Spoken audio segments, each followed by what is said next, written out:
Sir, കഴിഞ്ഞ ദിവസം പാകിസ്ഥാൻ്റെ ഭാഗത്തു നിന്ന് ഒരു ആക്രമണം ഉണ്ടായി. ഒരു ഇന്ത്യൻ സൈനികൻ കൊല്ലപ്പെട്ടു, 3-4 പേർക്ക് പരിക്കേറ്റു. അപ്പോഴൊക്കെ നമ്മൾ കേട്ടൊരു പേരാണ് BAT ആണ് ആക്രമണം നടത്തിയത്. എന്താണ് ഈ BAT? BAT എന്ന് പറയുന്നത് പാകിസ്ഥാൻ്റെ ബോർഡർ ആക്ഷൻ ടീം, അതാണ് BAT എന്ന് പറഞ്ഞാൽ. ഇത് ആദ്യത്തെ ആക്രമണമൊന്നുമല്ല. BAT ഈ കശ്മീരിൽ ഇന്ത്യൻ അതിർത്തി നുഴഞ്ഞു കയറിയിട്ട് ചെയ്തുകൊണ്ടിരിക്കുന്നത്. ഇപ്പോൾ ആണത് ശരിക്കും ശ്രദ്ധയിലേക്ക് വന്നത്. കാരണം ഇപ്പോൾ കൂടുതൽ ആശയവിനിമയ സൗകര്യങ്ങളുള്ളത് കൊണ്ട് വന്നിരിക്കുന്നതാണ്. ഇന്നലെ നിയന്ത്രണ രേഖയിൽ കുപ്വാരയിൽ മച്ചിൽ എന്ന് പറഞ്ഞ സ്ഥലത്ത് കുംഖുടി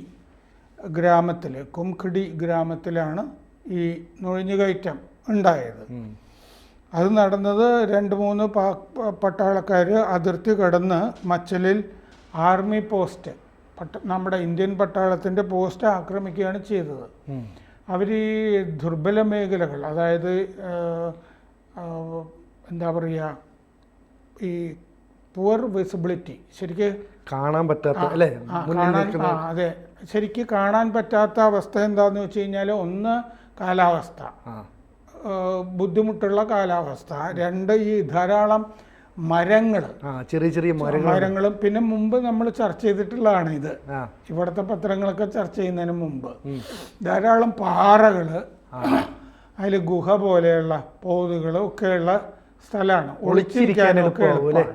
അപ്പോൾ അങ്ങനത്തെ സ്ഥലങ്ങളിൽ മാത്രമല്ല, നമ്മൾ പറഞ്ഞിരുന്നു കശ്മീർ താഴ്വര വിട്ടിട്ട് ഇപ്പോൾ ജമ്മുവിൽ കൂടുതലായിട്ട് ഇവർ ശ്രദ്ധിക്കുന്നുണ്ട്. എന്താണെന്ന് വെച്ചാൽ ജമ്മുവിൽ നിന്നുള്ള സൈന്യമൊക്കെ ലഡാക്കിൽ ചൈനയുടെ ഒക്കെ ഭീഷണി ഉള്ളതുകൊണ്ട് അങ്ങോട്ടൊക്കെ നീങ്ങിയിട്ടുണ്ട്. അതുകൊണ്ട് ആണ്. അപ്പോൾ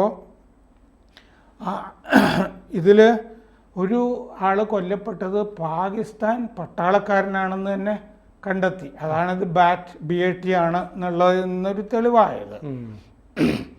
അവരുടെ ആയുധങ്ങളും പിന്നെ വെടിയുണ്ടകളും ഒക്കെ നമ്മൾ കണ്ടെടുത്തു.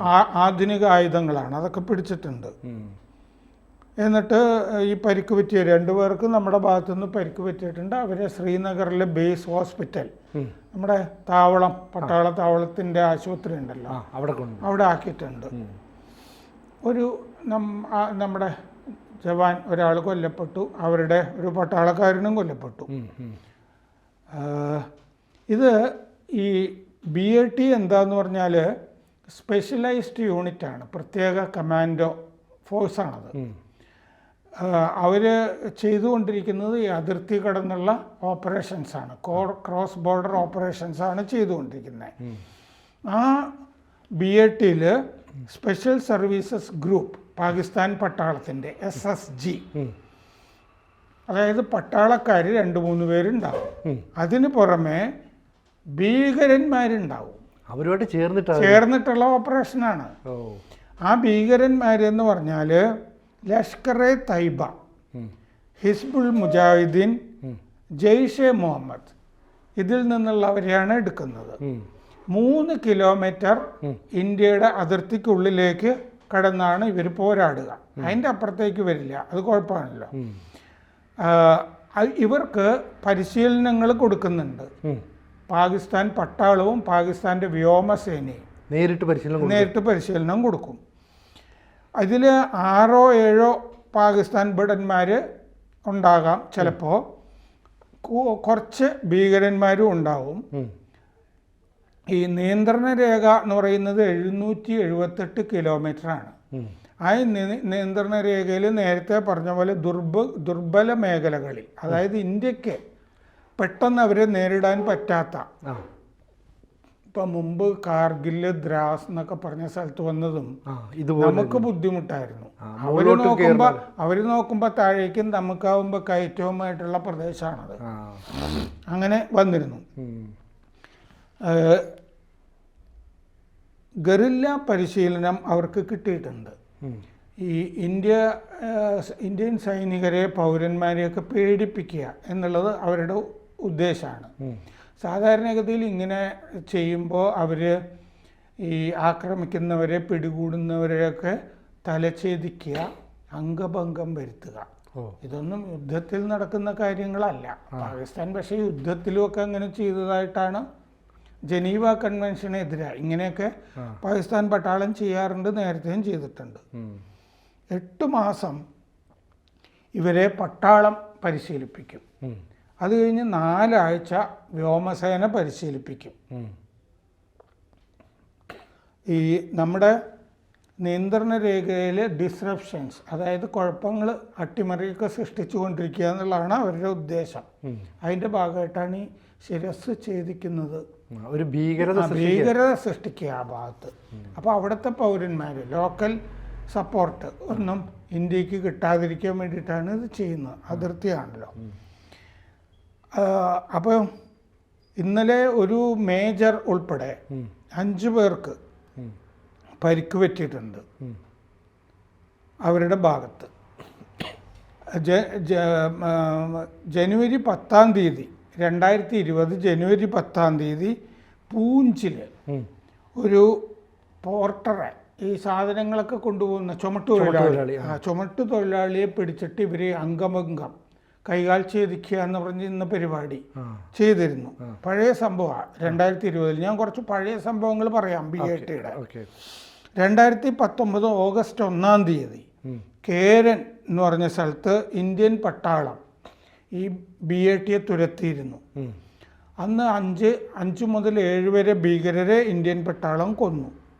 2018 ഡിസംബർ 31-ാം തീയതി നൗഗാമിൽ, കശ്മീരിൽ ഈ BATയെ ഇന്ത്യൻ പട്ടാളം തുരത്തിയിരുന്നു. അന്ന് 2 പാക് പട്ടാളക്കാരെയാണ് കൊന്നത്. 2018 സെപ്റ്റംബർ 18-ന് ഈ BAT നുഴഞ്ഞു കയറി ഒരു ബോർഡർ സെക്യൂരിറ്റി ഫോഴ്സ്, അതിർത്തി രക്ഷാസേനയുടെ ഒരു ജവാനെ കൊന്ന് ഈ പറഞ്ഞ പോലെ അംഗഭംഗം വരുത്തിയിരുന്നു. പിന്നെ സാംബായിൽ 2017 മെയ് 1-ന് ഈ നുഴഞ്ഞുകയറ്റം ഉണ്ടായിരുന്നു. കൃഷ്ണഘാട്ടിയിൽ 2 ഇന്ത്യൻ ഭടന്മാരെ പിടിച്ചിട്ട് തല ഛേദിച്ചു BAT കൃഷ്ണഘാട്ടിയിൽ. അപ്പോൾ ഇത്രയും ആണ് ഈ കഴിഞ്ഞ ഒരു 4-5 കൊല്ലത്തെ സംഭവങ്ങൾ ഇങ്ങനെയാണ്. ഇതിന് ഇന്ത്യൻ പ്രതികരണം എങ്ങനെയാണ് എന്ന് വെച്ചാൽ 2011 ഓപ്പറേഷൻ ജിഞ്ചർ എന്ന് പറഞ്ഞ് BATക്കെതിരെ ഒരു ഓപ്പറേഷൻ നമ്മൾ നടത്തിയിരുന്നു. അത് നമ്മുടെ കമാൻഡോസാണ് അത് ചെയ്തത്. അവരുടെ നമ്മൾ 3 പാകിസ്ഥാൻ്റെ പോസ്റ്റുകൾ നമ്മുടെ കമാൻഡോസ് അന്ന് ആക്രമിച്ചു. 13 ഭടന്മാരെ, പാകിസ്ഥാൻ്റെ ഭടന്മാരെ കൊന്നു, പട്ടാളക്കാരെ. 2017 മെയ് 26-ന് ഊറിയിൽ, കശ്മീരിലെ ഊറിയിലും ഇങ്ങനെ നുഴഞ്ഞുകയറ്റം നടത്തി BAT. അപ്പോൾ 2 പട്ടാളക്കാരെ അന്ന് നമ്മൾ വധിച്ചു പാകിസ്ഥാൻ്റെ. 2017 ഡിസംബർ 25-26 ക്രിസ്മസ് സമയത്ത് നമ്മുടെ ഗട്ടക് കമാൻഡോസ്, അതൊരു ഫോഴ്സാണ്. ഗട്ടക് കമാൻഡോസ് അതിർത്തി കടന്നിട്ട് നമ്മൾ അങ്ങോട്ട് പോയിട്ട് ആക്രമിച്ചു ഈ ബാറ്റുകളെ. റാവൽകോട്ട്, റുക്ക്, ചക്രി മേഖലയിൽ 3 പട്ടാളക്കാരെ കൊന്നു ഈ BATയിലുള്ള. ആ കൂട്ടത്തിൽ ഒരു മേജറും ഉണ്ടായിരുന്നു. പാകിസ്ഥാൻ്റെ മേജറും ഈ നുഴഞ്ഞു കയറാൻ ശ്രമിച്ച സംഘത്തിൽ ഉണ്ടായിരുന്നു. എന്ന് പറഞ്ഞാൽ മേജർ എന്ന് പറഞ്ഞ ഒരു ഇതിൽ വരുന്ന ആളാണ്. അതെ, സൈനികരിൽ കേണല്, മേജർ എന്ന് പറഞ്ഞു വരുന്നത്. അപ്പോൾ ഇതൊക്കെ കഴിഞ്ഞിട്ടാണ് ഇപ്പോൾ വീണ്ടും ഈ BAT ഓപ്പറേഷൻ കുറെ കാലത്തിന് ശേഷം നടക്കുന്നത്. അപ്പോൾ നമ്മളിത് നേരത്തെ ചർച്ച ചെയ്തിരുന്നത് പോലെ സെപ്റ്റംബർ 30-നകം തെരഞ്ഞെടുപ്പ് നടക്കണം. കശ്മീരിൽ നിന്ന് സുപ്രീം കോടതിയുടെ ഉത്തരവുണ്ട്. അപ്പോൾ തെരഞ്ഞെടുപ്പ് നടത്താനുള്ള തീരുമാനം നമുക്കുണ്ട്. അങ്ങനെ ആ തീരുമാനത്തെ അട്ടിമറിക്കുക എന്നുള്ളതാണ് ലക്ഷ്യം. അപ്പോൾ ഈ ഇടയ്ക്കിടയ്ക്ക് ഈ BATക്കാർ ഇങ്ങനെ ആക്രമിക്കുന്നു എന്നുള്ള ഒരു ഇന്ത്യൻ സൈന്യത്തിന് അറിയാം അല്ലേ? BAT അതറിയാം. പക്ഷേ ഈ ഏരിയ ആയതുകൊണ്ട് നമുക്ക് ഈ വിസിബിലിറ്റി പ്രശ്നങ്ങൾ മാത്രമല്ല, വിവരങ്ങൾ കിട്ടാനുള്ള പേടിപ്പിച്ച് നിർത്തിയിരിക്കുകയാണല്ലോ.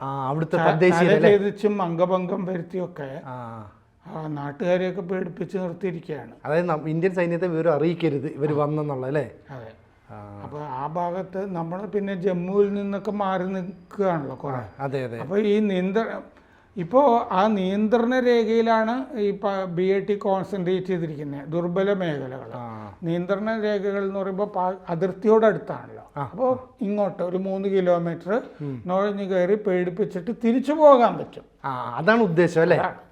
തിരിച്ചു പോകാനുള്ള സൗകര്യമുള്ള ദുർബല പാറയും വനവും ഒക്കെയുള്ള ധാരാളം മരങ്ങളും കാലാവസ്ഥ കുഴപ്പം പിടിച്ച് നിറച്ചും മഞ്ഞൊക്കെ മൂടിക്കിടക്കുമല്ലോ. അപ്പം അതുകൊണ്ട് കാണാനും ഒക്കെ പ്രയാസം ഉണ്ടാവും, മറിഞ്ഞിരിക്കാനും ഒക്കെ സൗകര്യമുണ്ട്. സാർ, ഇപ്പം നമ്മൾ വിലയിരുത്തേണ്ടത് ഈ തെരഞ്ഞെടുപ്പിനെ അട്ടിമറിക്കുക, അല്ലെങ്കിൽ തെരഞ്ഞെടുപ്പ് അവിടെ നടക്കരുത്, ഇതായിരുന്നു പാകിസ്ഥാൻ്റെ ഉദ്ദേശം? അതാണ് ഉദ്ദേശം. കാരണം ആ നേരത്തെ തെരഞ്ഞെടുപ്പ് കാലത്ത് അവർ ഇത്തരം ശ്രമങ്ങളൊക്കെ നടത്തിയിട്ടുണ്ട്. വോട്ടർ ടേൺ ഔട്ടൊക്കെ കുറഞ്ഞിട്ടുണ്ട്, വോട്ടർമാരൊക്കെ വളരെ കുറവായിരുന്നു. പക്ഷെ നമ്മൾ തിരഞ്ഞെടുപ്പ് നടത്തിയിട്ടുണ്ട് അവിടെ. 1987 തെരഞ്ഞെടുപ്പാണെങ്കിൽ കോൺഗ്രസ് സർക്കാർ അട്ടിമറിക്കുകയും ചെയ്തിരുന്നു. കോൺഗ്രസ് നേതൃത്വത്തിലുള്ള കേന്ദ്ര സർക്കാർ തന്നെ. ഈ തെരഞ്ഞെടുപ്പ് പക്ഷേ ഇത്തവണ 50% മുകളിൽ വോട്ടെടുപ്പ് നടന്നല്ലോ. അപ്പോൾ ഇപ്പോൾ ജനങ്ങൾ പേടിയില്ലാതെയും സ്വതന്ത്രമായിട്ടും ഒക്കെ നമ്മൾ ഈ 370 പിൻവലിച്ച ശേഷം അത്യാവശ്യം അവിടെ സമാധാനമൊക്കെ പുനഃസ്ഥാപിച്ചിരിക്കുമ്പോഴാണ് ഈ നിയന്ത്രണ രേഖയിൽ എളുപ്പമുള്ള സ്ഥലങ്ങളിൽ ഈ പാകിസ്ഥാൻ പട്ടാളം. സത്യത്തിൽ പാകിസ്ഥാന് ഇപ്പോൾ ഇതിനുള്ള സൗകര്യമൊന്നുമില്ല. 24 തവണയായി ഇപ്പോൾ IMF രാജ്യാന്തര നാണയനിധി വായ്പ കൊടുത്തിട്ട് നിർത്തിയിരിക്കുകയാണ്. എന്നിട്ടും ഇങ്ങനെ ചെയ്യുന്നു എന്നുള്ളതാണ് ഈ ഭീകരതയുടെ ഒരു വശം. കൂടുതൽ വാർത്തകളും വിശേഷങ്ങളും നിങ്ങളിലേക്ക് എത്താൻ ABC മലയാളം സബ്സ്ക്രൈബ് ചെയ്യുക, ബെൽ ബട്ടണും അമർത്തുക.